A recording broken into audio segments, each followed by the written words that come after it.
आज आपण पुढच्या उदाहरणाकडे जाऊ। पहिले दोन उदाहरणं मी तुमची घेतलेली आहे, परंतु मी खूप विद्यार्थ्यांशी चर्चा केली, मुलांना ती उदाहरणं समजलेली नाही आहेत। त्यामुळं ह्या उदाहरणालाच तुम्ही पहिलं उदाहरण माना। बघू आपण। From the following trial balance of messrs Sanjay and Keshav you are required to prepare trading and profit and loss account for the year ended 31 March 2013 and balance sheet as on that date। आपण एक एक आयटमची hint बघू। संजय आणि केशव याच्यात partners आहे, त्यांचं trading profit and loss account आणि balance sheet आपल्याला तयार करायचं आहे। तर ठीक आहे, मी याच्या अगोदर हे उदाहरण तुम्हाला स्क्रीनशॉट घेऊन पाठवलेलं आहे। तुम्ही आधी उदाहरण लिहा आणि हा व्हिडिओ बघता बघता तुम्ही तुमच्या वहीवर कोणता आयटम कुठं येईल याची मार्किंग करा। सोल्युशन मी आज बोर्डवर करून तुम्हाला लगेच तोही व्हिडिओ टाकणार आहे, काही अडचण नाही आहे। ओपनिंग स्टॉक सर्वांनी मनातल्या मनात कुठं येईल याचा आधी अंदाज घ्या। मी सांगतो जे पुढे त्यात काही विषय नाही आहे। ओपनिंग स्टॉक दिला 1,80,000 रुपये। ओपनिंग स्टॉक येईल तुमचा TDला। बिल्स रिसिवेबल ॲसेट, ज्याला आपण बॅलन्स शीटचे ॲसेट BA म्हणतो।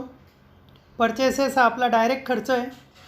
मालाची खरेदी ट्रेडिंग अकाउंटला येते, आपण TDला येईल। त्यानंतर बॅड डेप्स दिलेलं आहे। मी तुम्हाला बोललो आहे ट्रायल बॅलन्सचं जे बॅड डेप्स असतं त्या एकच इफेक्ट आपण करतो बॅड डेप्सचा, ट्रायल बॅलन्सच्या बॅड डेप्सचा, तो PDला होतो। ट्रायल बॅलन्सचा बॅड डेप्स PDला येईल। सॅलरी अँड वेजेस हे दोन वेगवेगळ्या ठिकाणचे आयटम एकत्र येऊन गेले आहेत। सॅलरी ॲक्च्युअल PDला येतं, वेजेस TDला येतं, परंतु एकत्र दिलेलं आहे तर त्यात आपण प्रायोरिटी बघू।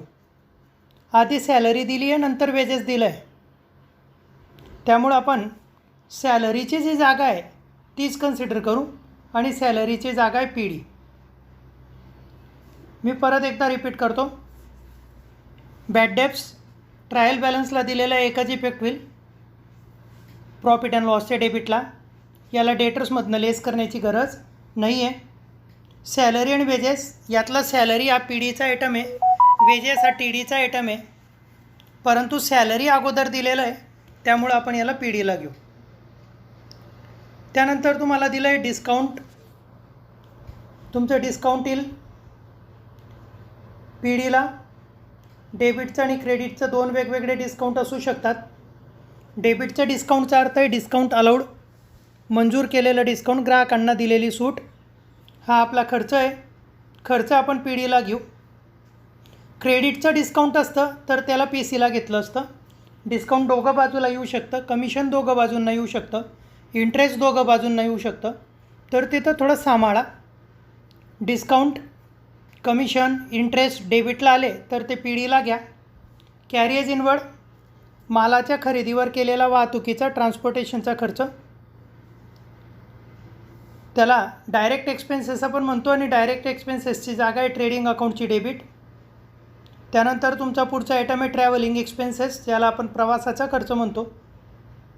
हा खर्च शक्यतो विक्रीसाठी होतो, विक्री वाढवण्यासाठी होतो। विक्रीशी संबंधित खर्च इनडायरेक्ट एक्सपेन्सेसमध्ये येतात, ते आपण PDला घेऊ। कॅश इन हँड ही आपली करंट ॲसेट्स आहे, याला आपण बॅलन्स शीटच्या ॲसेटला घेऊ। कॅश इन हँड ही आपली करंट ॲसेट आहे, त्याला बॅलन्स शीटच्या ॲसेटला घेऊ। फर्निचर ही आपली फिक्स ॲसेट आहे, त्यालाही बॅलन्स शीटच्या ॲसेटला घेऊ। इन्शुरन्स हा आपला व्यवसायाचा खर्च आहे, याला इनडायरेक्ट एक्सपेन्सेस म्हणतात। इनडायरेक्ट एक्सपेन्सेस प्रॉफिट अँड लॉसच्या डेबिटला येईल।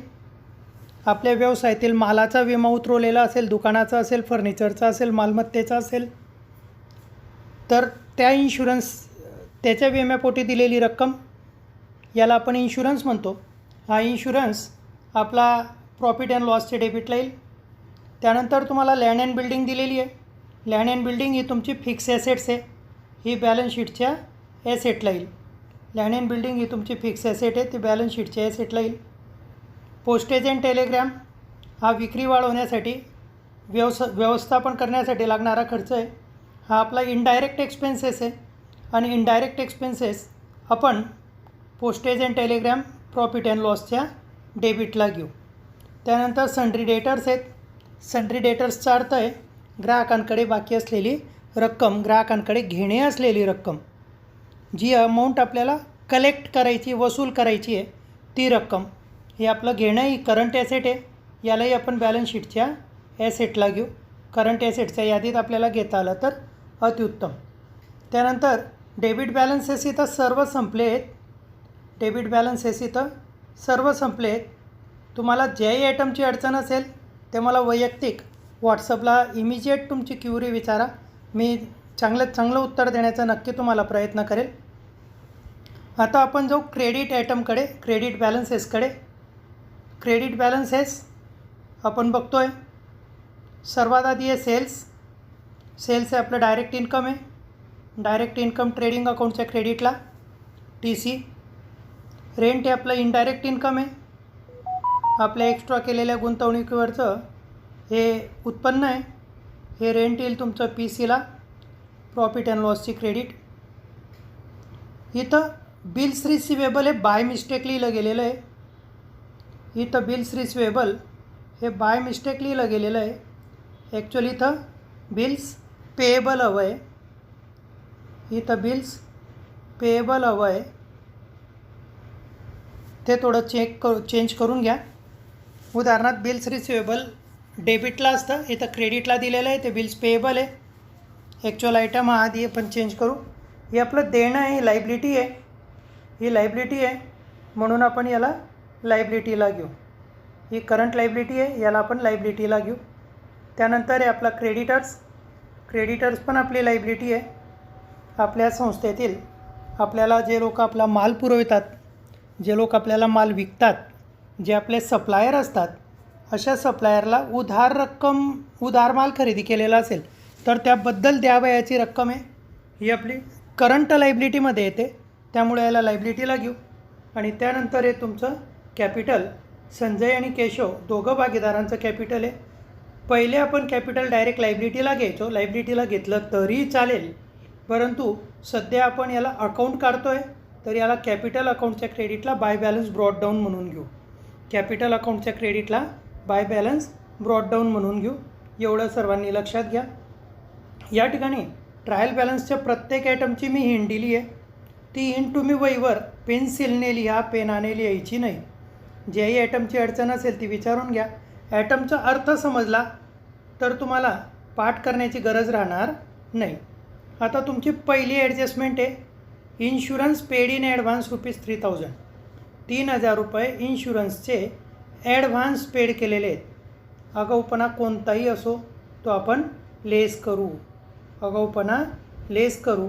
त्यामुळं याला PD मधनं लेस, पहिला इफेक्ट होईल PD मधनं, इन्शुरन्समधनं लेस करू आणि दुसरा इफेक्ट घेऊ याचा बॅलन्स शीटच्या ॲसेटला. याचा सेकंड इफेक्ट घेऊ आपण बॅलन्स शीटच्या ॲसेटला. जो खर्च ह्या वर्षाचा नाही आहे, पुढच्या वर्षाचा खर्च आपण यावर्षी दिलेला आहे असा त्याचा अर्थ आहे. हा खर्च नेक्स्ट इयरचा आहे पण आत्ताच पेड करून दिलेला आहे. ॲडव्हान्स दिलेली रक्कम आहे, तो ह्या वर्षाचा खर्च नाही आहे म्हणून त्याला लेस केलं. पुढच्या वर्षी या विम्याचा आपण वापर करू शकतो म्हणून त्याला बॅलन्स शीटच्या ॲसेटला घेऊ.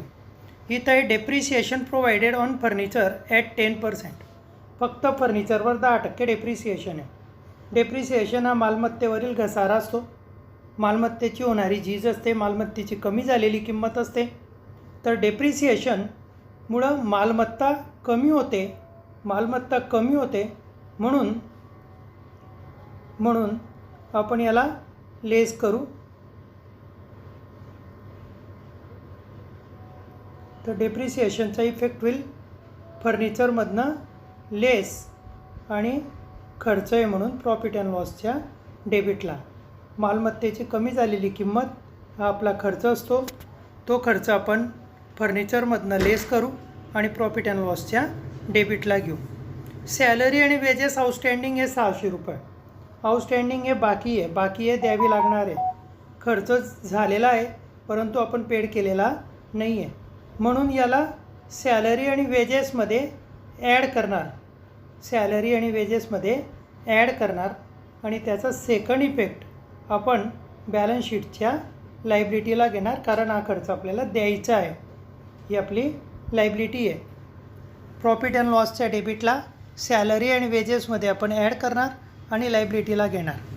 त्यानंतर तुमची पुढची ॲडजस्टमेंट आहे रेंट रिसिव्ड इन ॲडव्हान्स. आगाऊ मिळालेलं उत्पन्न आहे. तर याचा इफेक्ट काय होईल बघा. आगाऊपणा कोणताही असो तर हा आगाऊपणा रिसिव्डचा आहे, म्हणून PC मधनं लेस. रेंट रिसिव्ड इन ॲडव्हान्स आगाऊपणा कमी करा. मिळालेलं उत्पन्न आहे पण आगाऊ मिळालं आहे, ते ह्या वर्षाचं उत्पन्न नाही आहे, म्हणून PC मधनं लेस. आगाऊ मिळालेलं उत्पन्न आपली जबाबदारी वाढवतं, आपली लायबिलिटी वाढवतं, म्हणून त्याचा सेकंड इफेक्ट होईल बॅलन्स शीटच्या लायबिलिटीला. ठीक आहे. पुढची ॲडजस्टमेंट बघू आपण.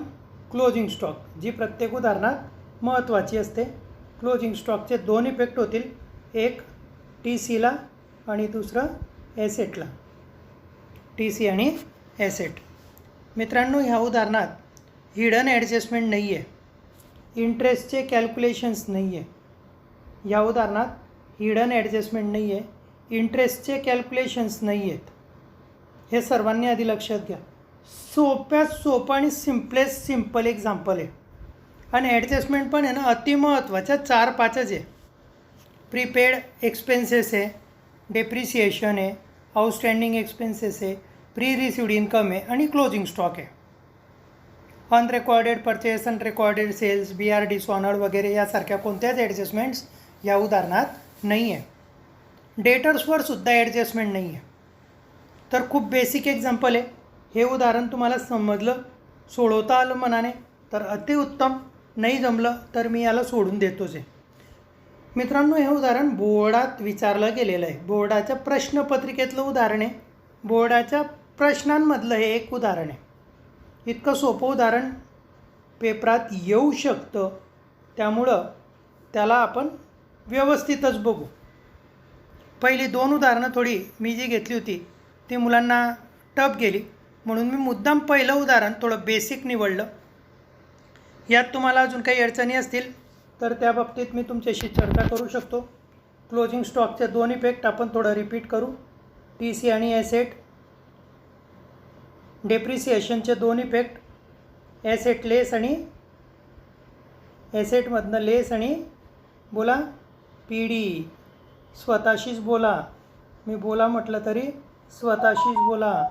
बॅड डेप्सचे 2 इफेक्ट, डेटर्स लेस, बरोबर आहे, नवा बॅड डेप्स आणि PD. RDDचे 2 इफेक्ट, बोला RDDचे 2 इफेक्ट, डेटर्स लेस आणि PD. नवा RDD PDलाच येतो. त्यानंतर आउटस्टँडिंग एक्सपेन्सेसचे 2 इफेक्ट, एक्सपेन्सेसमध्ये ॲड आणि लायबिलिटी. प्रीपेड एक्सपेन्सेसचे 2 इफेक्ट, एक्सपेन्सेसमधनं लेस आणि ॲसेट, बरोबर आहे.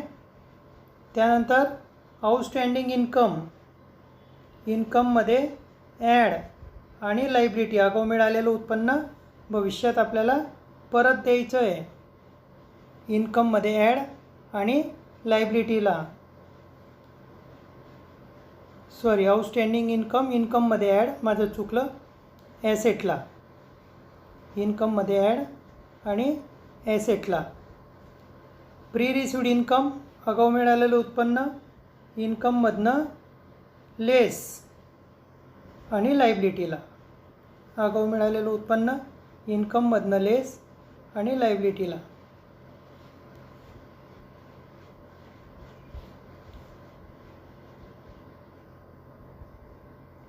थोडे ॲडजस्टमेंट्स पाठ करा. महत्त्वाच्या ह्या ज्या 8-10 ॲडजस्टमेंट्स आहे मी ज्या आत्ता घेतल्या त्या खूप महत्त्वाच्या आहे. त्यांना थोडं व्यवस्थित परत एकदा बघा. बरोबर आहे. त्या पाठ झाल्याशिवाय तुम्ही हा टॉपिक करू शकत नाही. Closing stock, depreciation, bad debts, RDD या ॲडजस्टमेंट्स तुमच्या पाठ होणं खूप गरजेचं आहे. Outstanding expenses, prepaid expenses. तर ठीक आहे, उदाहरणाची हिंट मला वाटतं आहे तुम्हाला लक्षात आली आहे. आपण थांबू इथंच आणि सोल्युशनसह लगेच भेटू.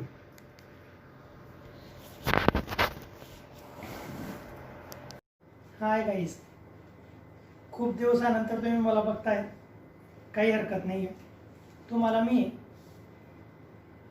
संजय आणि केशवच्या उदाहरणाची हिंट दिलेली आहे.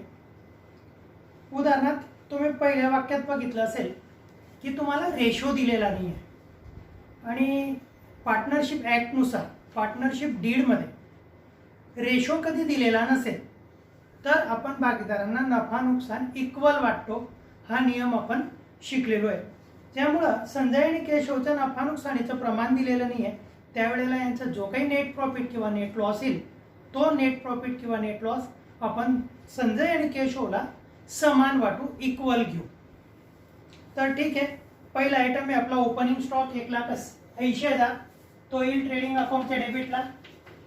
To opening stock. मी इथे ट्रेडिंग आणि PL दोघं एकत्र केलेले हे तुम्ही पहिले लक्षात घ्या. ट्रेडिंग अकाउंटच्या डेबिटला घेतलं ओपनिंग स्टॉक. बिल्स रिसिवेबल घेणारे मी बॅलन्स शीटच्या ॲसेटला 80,000.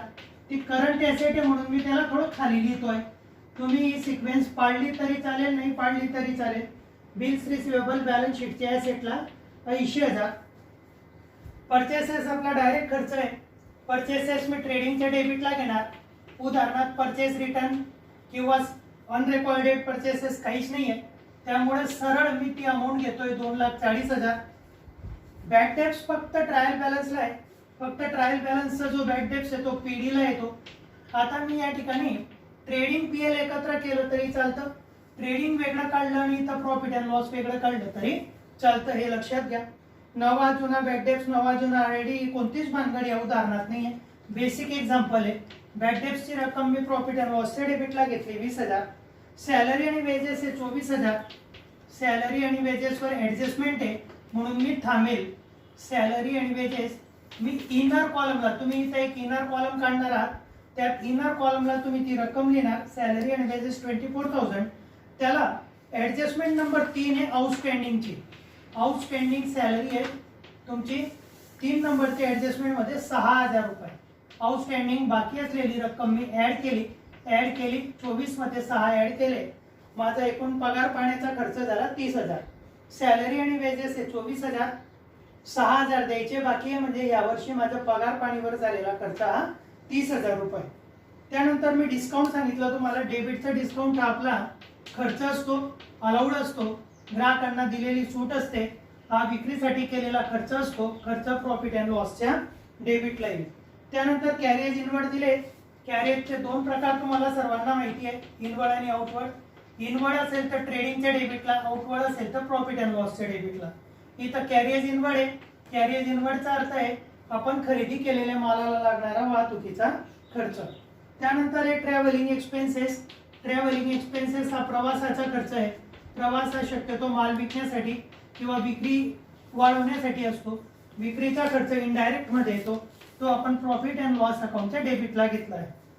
कॅश इन हँड 38,000 रुपये दिलेली आहे. Cash in hand, cash at bank ही आपली करंट ॲसेट आहे.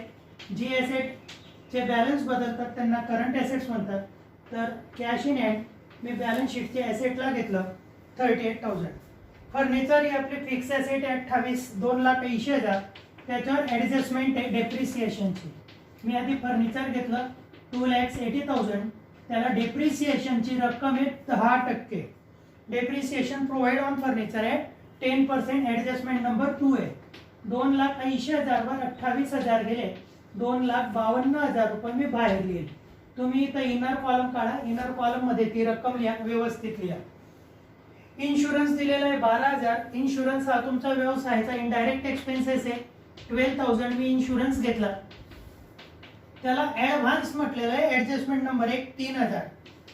प्रीपेड म्हणू, ॲडव्हान्स म्हणू, आगाऊपणा कमी करा, इन्शुरन्समधनं लेस आणि बॅलन्स शीटच्या ॲसेटला प्रीपेड इन्शुरन्स म्हणा किंवा ॲडव्हान्स इन्शुरन्स म्हणा. प्रीपेड म्हटलं तरी चालेल, ॲडव्हान्स म्हटलं तरी चालेल. लँड अँड बिल्डिंग दिली आहे 4 लाख, त्याच्यावर कोणतीच ॲडजस्टमेंट नाही आहे. नवीन खरेदी, विक्री, डेप्रिसिएशन कोणतीच ॲडजस्टमेंट नाही आहे. छान उदाहरण आहे. मी फिक्स ॲसेट म्हणून त्याला वर जागा दिली. पोस्टेज अँड टेलिग्राम हा माझा इनडायरेक्ट एक्सपेन्सेस आहे, तो PD ला येईल. Postage and Telegram indirect expenses PD ला येईल. ऑफिसचा खर्च आहे हा 7,000. सन्ड्री डेटर्स आहे 2,000, 2,10,000. सन्ड्री डेटर्स ग्राहकांकडे बाकी असलेली रक्कम ज्याच्यावर बॅड डेट्स, IDD सारखे ॲडजस्टमेंट असतात. हे उदाहरण लकी आहे, याच्यावर कोणतीच ॲडजस्टमेंट नाही आहे. म्हणून मी याला सरळ ॲसेटला बाहेर घेतलं. त्यानंतर हे सेल्स 5,25,000. सेल्स रिटर्न नाही आहे, अनरेकॉर्डेड सेल्स नाही आहे. सरळ मी अमाऊंट ट्रेडिंग अकाउंटच्या क्रेडिटला घेतली. रेंट क्रेडिटला दिलेलं आहे. क्रेडिटचं रेंट उत्पन्न आहे, हे उत्पन्न PC ला येईल. रेंट आहे 22,000 आणि त्याच्यावर ॲडव्हान्सची ॲडजस्टमेंट आहे 5,000 ची. आगाऊपणा कमी करा. मी लेस केलं. 22 मधनं 5 गेले 17,000. 22,000 मधनं 5,000 गेले 17,000. आगाऊ मिळालेलं रेंट हे माझं लायबिलिटीचा भाग आहे. आगाऊ मिळालेलं उत्पन्न मला भविष्यात समोरच्या व्यक्तीला त्याचा मोबदला द्यावा लागणार आहे, जागा वापरू द्याव्या लागणार आहे, माझी जबाबदारी वाढते. म्हणून प्री रिसिव्ड रेंट मी लेस केलं आणि लायबिलिटीला घेतलं. तर प्रीपेड इन्शुरन्स मी लेस केलं आणि ॲसेटला घेतलं. दोघं प्री आहे. लायबिलिटी एक्सपेन्सेस आगाऊ असेल तर ती ॲसेट आहे आणि इन्कम आगाऊ मिळालेलं असेल तर ती लायबिलिटी आहे. त्यानंतर तुमच्या आयटम आहे बिल्स पेएबल 78,000. आपली करंट लायबिलिटी आहे, ज्याला आपण लायबिलिटीलाच घेऊ. Bills payable 78,000. बिल्स पेएबल नंतर क्रेडिटर्स 1 लाख. सप्लायरला देण्यास असलेली रक्कम, याच्यावर ॲडजस्टमेंट्स असतात पण ह्या उदाहरणात कोणतीच ॲडजस्टमेंट नाही आहे. लकी एक्झाम्पल आहे. कॅपिटल दिलंय संजय आणि केशव 5 आणि 3. संजय आणि केशवच्या क्रेडिटला by balance brought down. संजयच्या कॉलमला 5 lakh, केशवच्या कॉलमला 3 lakh. दोघांचं कॅपिटल दिलेलं आहे. दोघांचं कॅपिटलच्या क्रेडिटला घेतलं. तुम्ही लायबिलिटीला घेऊन नेट प्रॉफिट ॲड केला तरी चालेल आणि स्वतंत्र अकाउंट काढलं तरी चालेल. ज्या वेळेला उदाहरणार्थ कॅपिटलवर एकापेक्षा जास्त ॲडजस्टमेंट्स असतात त्यावेळेला जनरली आपण स्वतंत्र कॅपिटल अकाउंट काढतो. तर आपल्याला तीच सवय चांगली आहे म्हणून या उदाहरणात आपण कॅपिटल अकाउंट सेपरेट काढू. आता आपण ॲडजस्टमेंट्स बघू. प्रीपेड इन्शुरन्सचा मी सेकंड इफेक्ट पण केला आहे बॅलन्स शीटच्या ॲसेटला. दुसरी ॲडजस्टमेंट आहे डेप्रिसिएशन, ते फर्निचरमधनं लेस केलं आहे आणि त्याचा सेकंड इफेक्ट मी PD ला घेईल. प्रॉफिट अँड लॉसच्या डेबिटला डेप्रिसिएशन ऑन फर्निचर. आयटम वर घ्या, खाली घ्या, काही हरकत नाही आहे. डेप्रिसिएशन ऑन फर्निचर आपण काढलंय 28,000. एक इफेक्ट मी ऑलरेडी केला होता ॲसेटमधनं लेस. दुसरा इफेक्ट लिहायचा राहून गेला होता, तो आता लिहून घेतला. सॅलरी आउटस्टँडिंग आहे. आउटस्टँडिंग सॅलरीमध्ये आपण ॲड केलं आहे आणि त्याला लायबिलिटीला घेऊ. Outstanding salary and wedges 6,000. एक इफेक्ट मी ऑलरेडी सॅलरी केलं त्यावेळेला घेतलं, जे सेकंड इफेक्ट आता पूर्ण केला. त्यानंतर आहे रेंट रिसिव्ड इन ॲडव्हान्स. आगाऊ मिळालेलं उत्पन्न रेंटमधनं लेस केलं आणि बॅलन्स शीटच्या लायबिलिटीला घेतलं. त्यानंतर क्लोजिंग स्टॉक आहे 2 लाख. ट्रेडिंग अकाउंटच्या क्रेडिटला बाय क्लोजिंग स्टॉक 2 लाख आणि बॅलन्स शीटच्या ॲसेटला क्लोजिंग स्टॉक 2 लाख.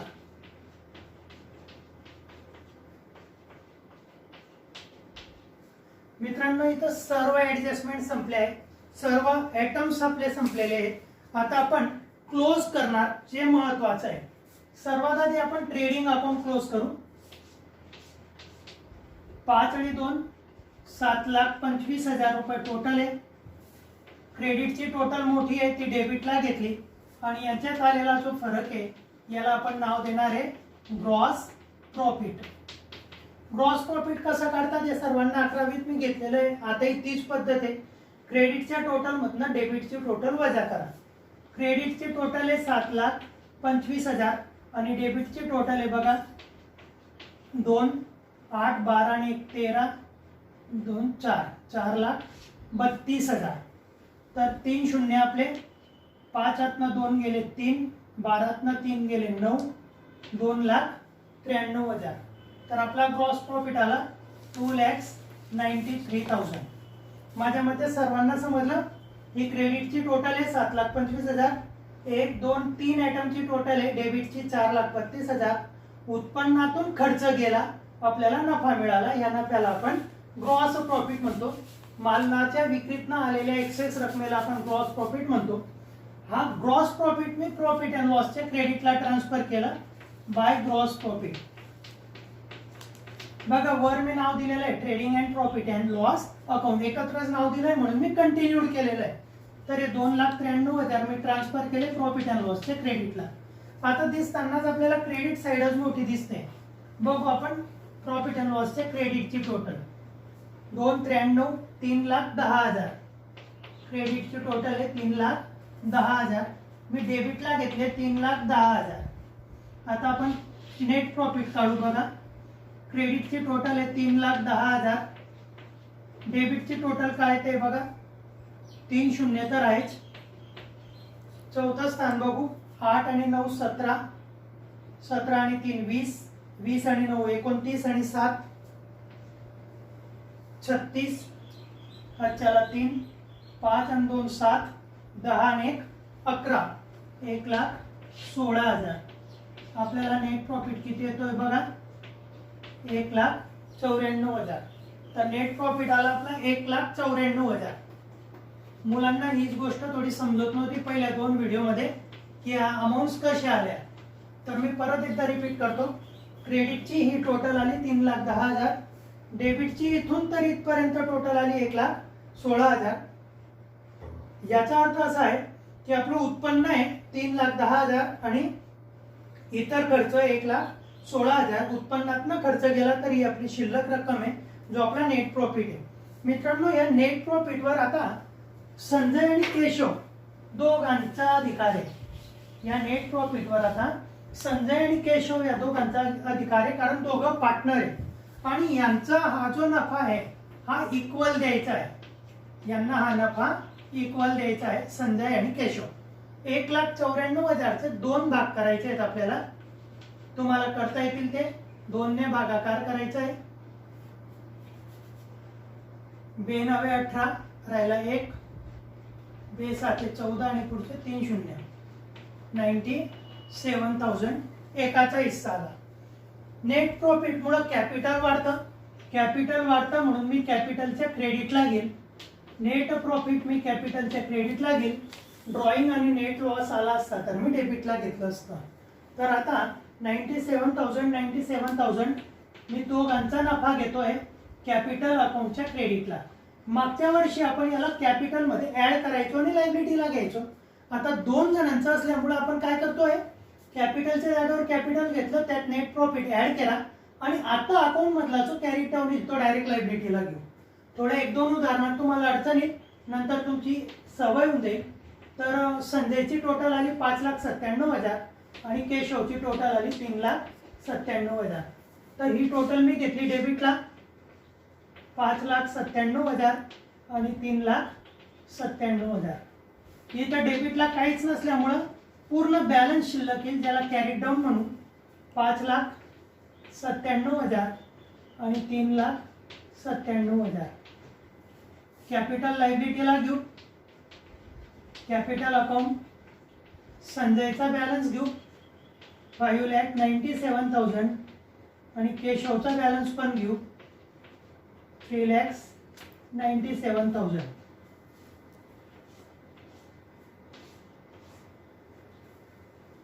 आता आपल्याला बॅलन्स शीटची फक्त टोटल करायची आहे, जी टोटल तुमची येते 1,18,11,83,000. ठीक आहे. 3 शून्य तर कॉमन आहे. चौथी जागा बघू. 6 आणि 5 11, 11 आणि 7 18 आणि 7 25, 2, 11 20, 20 आणि 8 28, 28 2, 7 आणि 3 10, 10 आणि 1 11. काहीतरी चुकतंय वाटतं. माझे 78,000 घेताना काहीतरी गडबड झाली आहे. 3 शून्य 7 14 19, 19 आणि 8 27, 27 आणि 6 33, 33 चे 3, 9 3 12, 12 आणि 9 21, 21 आणि 7 28, 28 चे 8 अच्चाला 2, 7 10 आणि 11, 11,83,000. इकडे बघू.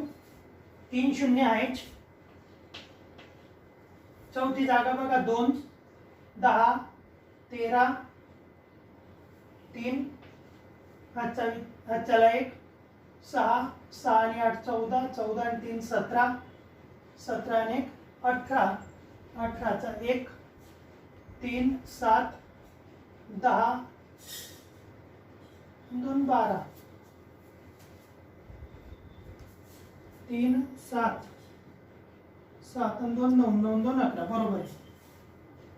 11,83,000. तुमच्या समोर आता हे पूर्ण एक्झाम्पल आहे. तर हे तुम्हाला जसं समजेल तसं तुम्ही बघा. उदाहरण सोडवल्यानंतर या बोर्डचा फोटो घेऊन मी व्हॉट्सअप ग्रुपला टाकून देतो. ते तुम्हाला लिहायला सोयीस्कर जाईल. समजून घ्यायला एक एक आयटम समजून घ्या. तुम्हाला हे उदाहरण समजून घ्यायला 2 मेथड आहेत. एक तर फक्त ट्रेडिंग पहिले पूर्ण करा, मग प्रॉफिट पूर्ण करा, मग कॅपिटल पूर्ण करा, मग बॅलन्स शीट पूर्ण करा. जे आपल्याला थोडंसं अवघड वाटतं त्यात आयटम सुटण्याची शक्यता असते. म्हणून आपण काय करतो, सर्व एकाच वेळेला काढतो. योग्य ठिकाणी योग्य आयटम टाकले, ॲडजस्टमेंटचे 2 इफेक्ट केले. पहिले सर्वात आधी मी ट्रेडिंग अकाउंट क्लोज केलं, ज्यातनं मला ग्रॉस प्रॉफिट सापडला. तो ग्रॉस प्रॉफिट गेला प्रॉफिट अँड लॉसच्या क्रेडिटला. त्यानंतर आपण शोधलं नेट प्रॉफिट. नेट प्रॉफिटमध्ये 2 जणांचा हिस्सा आहे, संजय आणि केशवचा. तो त्यांना वाटून दिला. नेट प्रॉफिटमुळे कॅपिटल वाढतं म्हणून त्यांच्या खात्यात तो जमा करू म्हणजेच क्रेडिट करू. कॅपिटलच्या क्रेडिटला घेतलं, कॅपिटलची टोटल डेबिटला आणली. शिल्लक बॅलन्स जो कॅरी डाऊन आहे तो कॅरी डाऊन लायबिलिटीला उतरवला. बघा, जो कॅरी डाऊन आहे तो कुठं उतरवला, लायबिलिटीला. एवढे रक्कम आपल्याला पार्टनर्सला कॅपिटल म्हणून भविष्यात परत द्यायचं आहे, हा त्याचा अर्थ आहे. मग आपण हे कॅपिटल इथं घेतलं आणि बाकी एसेट्स आणि लायबिलिटीजची टोटल केली. जे उदाहरण टॅली झालं. आजसाठी आपण इथंच थांबू. तुम्हाला ज्या काही अडचणी असतील बिनधास्त विचारा. व्हॉट्सअपला मेसेज करा किंवा कॉल करा, तुमच्या अडचणी सॉल्व्ह केल्या जातील.